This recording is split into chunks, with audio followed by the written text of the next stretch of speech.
ആയിഷ പറയാണ്, എൻ്റെ അടുക്കലിലേക്ക് ഒരു സ്ത്രീ കടന്നു വന്നു. ആ സ്ത്രീയുടെ കൂടെ രണ്ട് പെൺകുട്ടികളുണ്ട്. അവർക്ക് ഭക്ഷണം ഇല്ലാത്തത് കൊണ്ട് വിശപ്പ് കാരണത്താൽ വരികയാണ്. എൻ്റെ കൂടെ അന്ന് ഒരു ഈത്തപ്പഴം മാത്രമേ ഉള്ളൂ. നാം ഈത്തപ്പഴത്തിൻ്റെ ലോകത്തിലാണ് ഇപ്പോൾ ജീവിക്കുന്നത്. അന്ന് ആയിഷയുടെ കൂടെ, നമ്മുടെ ഉമ്മയുടെ കൂടെ ഒരു ഈത്തപ്പഴം ഉണ്ടായിട്ടുള്ളൂ റളിയല്ലാഹു തആല അൻഹ. മനസ്സിലായില്ലേ?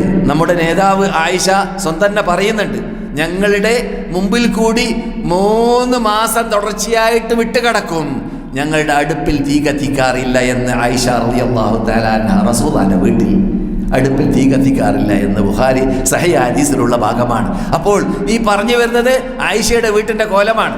അങ്ങനെ ആയിഷ റളിയല്ലാഹു തആല അൻഹ അവരുടെ കൂടെയുള്ളത് ഒരു ഈത്തപ്പഴം മാത്രമാണ്. അതിനെ അവർക്ക് കൊടുക്കുകയുണ്ടായി.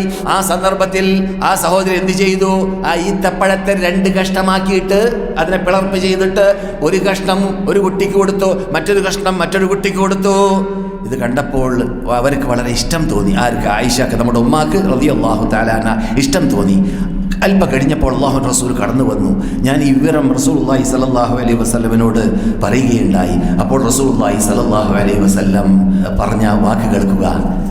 ഈ വിവരം അഥവാ ഹിസ്റ്ററി പറഞ്ഞു. ഇങ്ങനെ ഒരു സഹോദരി വന്നു, ആ സഹോദരി ഈ രൂപത്തിൽ സംസാരിച്ചു എന്ന് പറഞ്ഞപ്പോൾ നാം പറഞ്ഞിരുന്നു, അടിമകൾക്ക് തഅദീബ് നൽകുമ്പോൾ, അടിമകൾക്ക് അദബ് നൽകുമ്പോൾ, മര്യാദ പഠിപ്പിക്കുമ്പോൾ അതിലൂടെ ലഭിക്കുന്ന നേട്ടങ്ങളെക്കുറിച്ച് അവന് 2 കൂലി കിട്ടും എന്ന പ്രത്യേകത ഇന്നലെ രാത്രി വിശദീകരിച്ചിരിക്കുന്നു. അപ്പോൾ വിശദീകരിച്ച സമയത്ത് ഞാൻ സൂചിപ്പിച്ചു ഈ ഹദീസിലേക്ക്. ഈ ഹദീസ് എന്താണ്? നമ്മുടെ ഇന്നത്തെ വിഷയവുമായി ബന്ധപ്പെട്ട ഹദീസാണ്. റസൂലുള്ളാഹി സ്വല്ലല്ലാഹു അലൈഹി വസല്ലം പറയുകയാണ്, സുബ്ഹാനല്ലാഹ്, നിങ്ങൾ എന്നിട്ട് ആർക്കെങ്കിലും പെൺകുട്ടികൾ അല്ലാഹ് നൽകുകയാണെങ്കിൽ ആ പെൺകുട്ടികൾക്ക് നൽകേണ്ടതായ ഒത്താശകൾ, ശിക്ഷണങ്ങൾ, ആദാബുകൾ, മര്യാദകൾ നൽകേണ്ടതെല്ലാം നൽകേണ്ടതുപോലെ നൽകി, അവർക്ക് ഭക്ഷണം നൽകി, വസ്ത്രം നൽകി, അവർക്ക് താമസ സ്ഥലം നൽകി, ഇതെല്ലാം നൽകി കഴിഞ്ഞാൽ എന്താ അവർക്ക് ലഭിക്കാൻ പോകുന്നത്?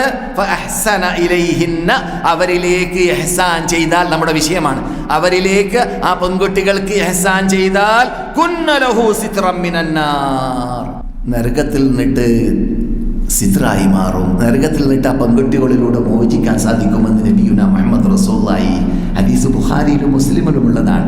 നമ്മുടെ പെൺകുട്ടികളെ നാം വളർത്തേണ്ടതുപോലെ വളർത്തി അവർക്ക് ഇസ്ലാമിക ശിക്ഷണം നൽകി, അവരും മറ്റുള്ള രൂപത്തിൽ അവരുടെ പർദ്ദ വലിച്ചെറിഞ്ഞ് ഓടുന്ന ആ ശൈലി ഇന്ന് വ്യാപകമായി കിടക്കുന്ന ശൈലി അതാണ്. ആജിമാരുടെ മക്കളെ കുറിച്ച് തന്നെ ഫോൺ വരാറുണ്ട്. മൗലവി, എൻ്റെ മകൾ ഓടി. പറയുന്നത് എന്താണ്? ആചാര പറയുന്നത്, എവിടേക്ക് ഓടി?